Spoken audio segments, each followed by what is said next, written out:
এমন হাসি ফেলে কারই বা ফিরতে ইচ্ছে করে, কিন্তু কাজের জায়গায় তো ফিরতেই হবে। জানো, অনেকেই আছে এই একা থাকাটাকে খুব ভয় পায়। আমাকে অনেকেই জিজ্ঞেস করে, তুমি একা থাকো কি করে, ভয় লাগে না?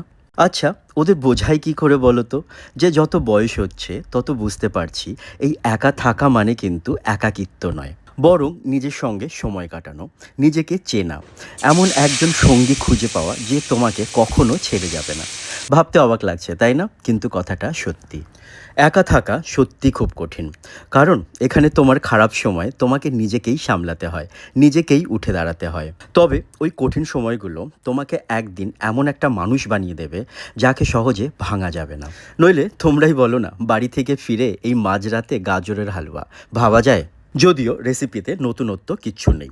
গাজরগুলোকে গ্রেট করে ঘিয়ে ভেজে দুধ দিয়ে ফুটিয়ে ঘরে যা ড্রাই ফ্রুটস ছিল সেগুলো দিয়ে কনডেন্স মিল্ক আর চিনি দিয়ে একটু ভালো করে মিশিয়ে নামিয়ে নিলেই মাঝরাতে গাজরের হালুয়া রেডি। আচ্ছা, তোমাদেরও কি মাঝরাতে এমন মিষ্টি খেতে ইচ্ছে করে? বেশ, তো তাহলে এমন চটজলদি কয়েকটা রেসিপির নাম আমাকে জানিও কমেন্টে। পরের বার না হয় সেটাই বানাবো।